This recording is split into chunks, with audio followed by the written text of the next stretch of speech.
ASL Prime League.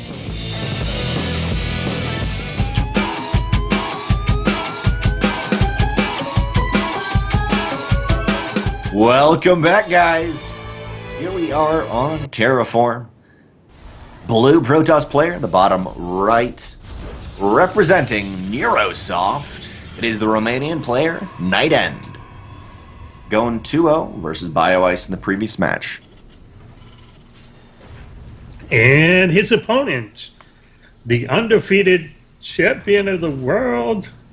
In the purple, it is our Terran player, the thoughtful, erudite QXC. I like it. I mean, arguably QXC is one of the best American players of all time. He did do really well in the Pro League. I think, yeah, well, I'm trying to remember what it was. Like, he all killed. I mean, he's played in the Korean scene and kind of been like, hey, you guys got to be afraid of me. But, you know, we'll see. Retired for a little while, then came back, so we'll see how... he retired for like 2 months and was like, actually, I like StarCraft too much. I'm going to go back to StarCraft. Yeah, and he just like casting? Like, yeah, he couldn't get away from it. I think it probably just gave him time to sit back and think a little more. One thing I really like about the build we see out of QXC, the racks into reactor, and the engineering bays, you can either go into Marines and take a nap. You can either be aggressive or defensive, even if you scout the racks into reactor. And then on top of that, you could go into factory with Hellion production. You could go into a 1-1-1 build. There's so many opportunities. It doesn't even matter if you scout early Terran players. They could do just about anything from that opening with the new possibilities. Yeah, for sure. And yeah, like you said, I also really do like the engineering bay. I think with the increased income that you had at the beginning in minerals for Terran, it's less of a... I mean, it's the same cost, but it's less of an opportunity cost for you to put the engineering bay down, and it's more of a punishment against the Protoss for you to put it down. So it works out a lot better than it does. And you only lose 29 minerals. You lose less than an SCV worth of minerals for canceling it. Yeah. And we got the Stargate being proxied here, of course, for NightEnD on the bottom left-hand side of the map. Can assume that will be for oracleization. Although I wouldn't mind seeing a proxy carrier, though. We could see the Roddy build. Definitely Roddy build, much stronger. I love. Definitely, it's much stronger in Legacy of the Void. I love how a build's actually named after someone. Like every once in a while, you have the Korean gamer. Oh, this is the hero build. This is the like whatever. But I love how Roddy's kind of like this is the if you go carrier, it's a Roddy build. For now, though. QXC, this is exactly what he did in his first series versus Estrella. Went into a quick 3 racks, got out just a ton of Marines, and then after that got a quick factory into just normal bio play. It's such a strong bio opening, and it relatively it doesn't take that much damage from anything. It's a safe play with the amount of racks you have. I like this use of the Adept to go in and scout. He runs the Oracle around the outside here and into the mineral line where he knows where all the Marines are at, and picks up a reasonable number of kills here. 6 dead, and then just kind of backs out. And the Adept actually took that time to charge in, but it did die. Yeah, I think what would have been really cool right there is if you look in the top right, 1 second ago, NightEnD actually, he just threw down a lot of stuff. He had 600 minerals and 200 gas. I think what would have been cool is to make 2 more Adepts. And then you could do pressure or feign it. With 3 Adepts, it's like, oh, you could actually just... You could shade into my natural and do damage, so I'm going to pull back and hold my natural. Then maybe give a little bit more time for the Oracle to get damage done. Nevertheless, it did get 8 kills, which is really nice. It's actually going to pick up a couple more right there and get a Marine, or maybe just not quite get a Marine, but still. He's done damage. You know, QXC is very much on the defensive. With 3 racks, in Heart of the Swarm, that is like you scout that and you're like, oh crap, he's going to go for a timing into my natural. In this case, this Oracle is really just kind of stopped in its tracks.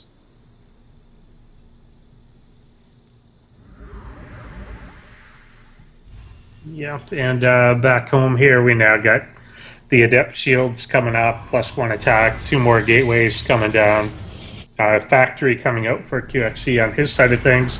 Oracle sneaking in there to get another SCV kill. Marines underneath it, but only 2 of them.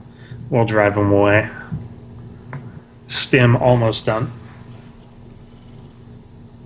And the stem is going to be an important thing no matter what. As you were saying, versus carrier, if there was disruptors, whatever it is, probably going to be disruptors for the Protoss force. So stem is even more important. Before you wanted to snipe Colossi, now you want to snipe the disruptors. There's always that ability that you need to snipe something, which I like. NightEnD will be taking his 3rd base off the back of this and just kind of getting up his nice economy. He's got a lot more gates on the way, and we're seeing just so much more gate-heavy play in Legacy of the Void because of the Adept. You can't... It has high enough health, it's almost like you'd go to the Colossi for the high DPS. For the Adepts, you just have so much health, everything else gets to do what they want to do for even longer. So I like that, but for now, it's going to be the key here. Does QXC take a 3rd quickly, which we normally see much quicker thrown down, or does he go for a big push? Yeah, I mean, he's certainly gearing up to be a little bit more aggressive here. There's no attempt to put that down yet. He's going for the combat shields now as well. Yep. And, generally, double pumping. Yeah, Marines now moving out. Generally, at least in TvP, we see that 3rd base coming down around the 6-ish minute mark when you have like almost half this force, so you just have enough to defend. But that doesn't matter. Right when the force moves out, the Oracle will be able to sneak in. Gets 2 kills on gas. It's a very nice pickup. But like I was saying, generally you see the 3rd base taken with about half this army. So it's like, okay, cool, I got my defensive force. I'll pull back, take my 3rd, we go into the macro game, but not the situation. Not even a 3rd base started. QXC is going to go pretty darn all in right here. Oracle gets the most beautiful revelation. NightEnD barely will buy himself some time, and really just, if you can buy your time up to a couple more Adepts, you're going to be in a nice situation. QXC does not have enough Marauders, I think, to contest a mass Adept army. Yeah, Oracle there does fall, but it's basically done its job and then some. Rocks will go down.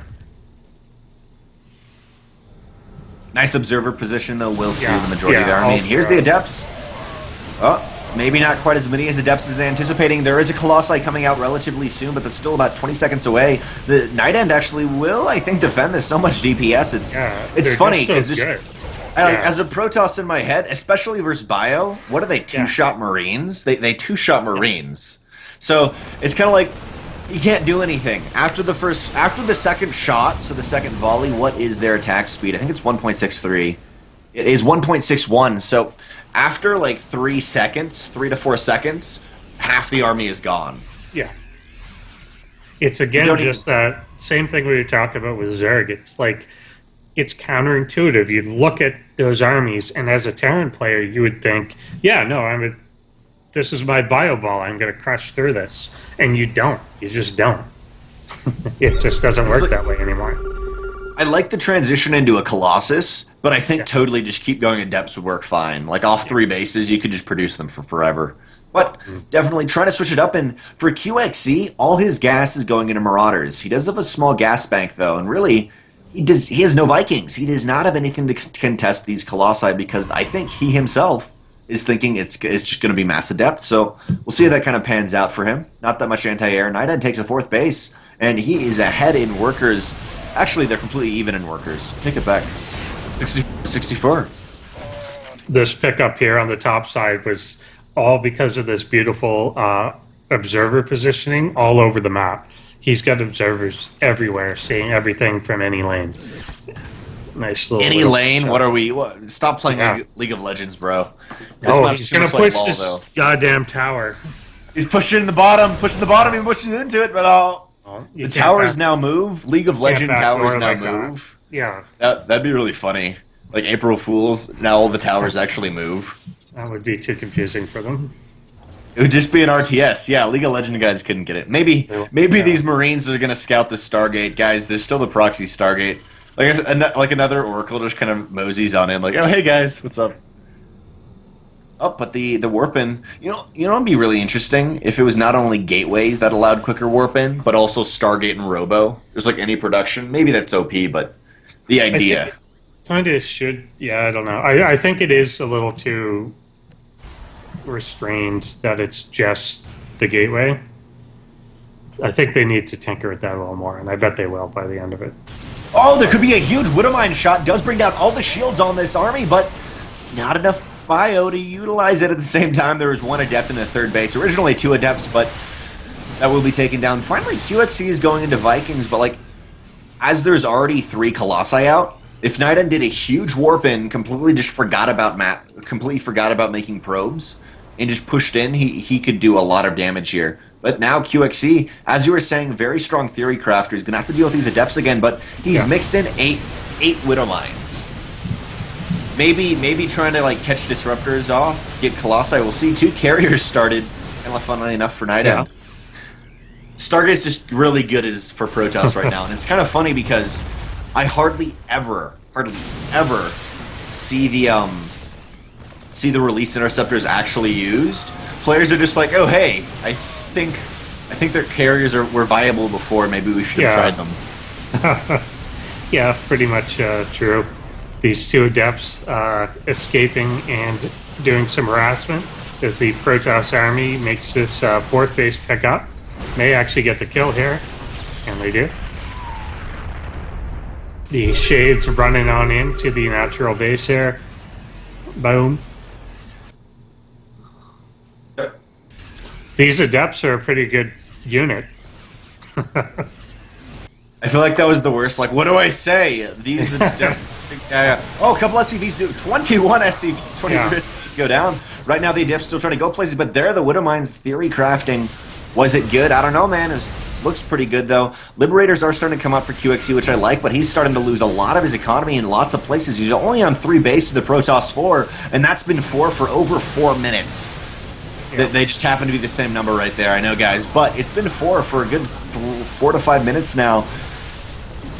30 workers going down, 68 probes to 33 SCVs. Mules are good. Let's see if they're that good, though. I like the Liberators being mixed in. Really, they start a lot. Kind of like mixing in Ravens in the late game. We'll see how it pans out, though. NightEnD, he does have a very strong bio army, or bio-killing army, but, like, army-wise, he didn't have that much. Actually, he teleported home. I like that. Yeah. There's the carriers mixing in. Yeah, it was a good way to get back and out. The Liberators, like you said, now that they're out, they're excellent space control, which is what he's needed for a while here, but it's probably just too late.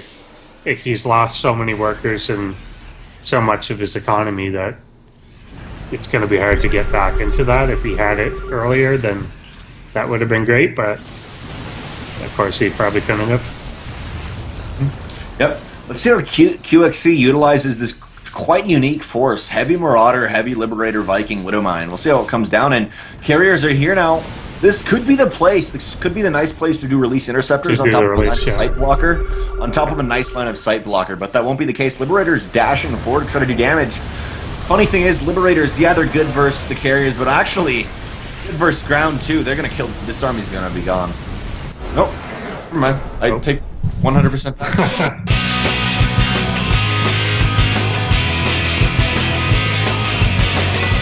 I don't know. I guess it's orbiting. I don't see any ships on it, but this is what they would theoretically build them. If you look at the bottom, there's a city underneath it. If you look like right there, I'm gonna ping the map. I don't care. Saber's not seeing it. If you look in the bottom, yeah, if you look right there, you can actually see like a highway and stuff underneath it. So maybe, oh, it's an orbital. Like I get it. I get it. Yeah, it's an orbital platform thing. But you can also actually see ships being built here in the little hangars on the side. There's a battle cruiser. Yep, so there is stuff being made, but totally. Battle cruiser but anyway, up here on the top right-hand corner, it's NightEnD. Right. And the man who's doing the proxy 2 racks in the bottom left is QXE, which we have seen proxy 4x Reaper, and it literally works out perfectly. It's not like there's extra space kind of hanging around. Off one base, you do produce 900 minerals a minute. At 16 workers, so you can produce some, or at least you can go off of 4x plus gas. We'll see though. No gas being taken for now, and I love that move with the SCV right there. Yeah, it looks like it could be a kind of awkward delayed CC first. Yeah, I love that sort of tactic of like, oh, I was trying to expand, but you stopped me with your awesome probe. You're so good. Like, even if that buys you just a few seconds until they figure it out, it's great. Yeah. There it is, figured out. There's the bunker and the Marine, and the probe's like, ah, crap. 3 Marine production is incoming. Bunker is done. A second bunker started on the way, and NightEnD, you just got to throw down as many gateways as you can. Thankfully for NightEnD, he does have 2 pylons with this main force, a 3rd pylon coming up, to not only be aggressive, but if you only got 1 pylon there, you're kind of screwed in general. Biggest thing to notice, gateway is still not on the way. Or gateway's nowhere to be seen, so this is going to be manually making units for a very long time. Yep, the bunker there is stopped, of course, by the now much better photon overcharge. Or not better, but, much faster photon overcharge. Yep. Gateway is now started. Completely normal time for Gateway to start, albeit there is very little NightEnD can push off for now. I'd love to see the Marines go just for the pylons. Yes, there is photon overcharges, but still that has less health. That's 400 health as opposed to actually only 500 on a Gateway. You can do it either way, but still, it's a little dicey situation. GG, NightEnD moves on. Thanks for watching the video. Please subscribe to support the ASL by hitting the button now.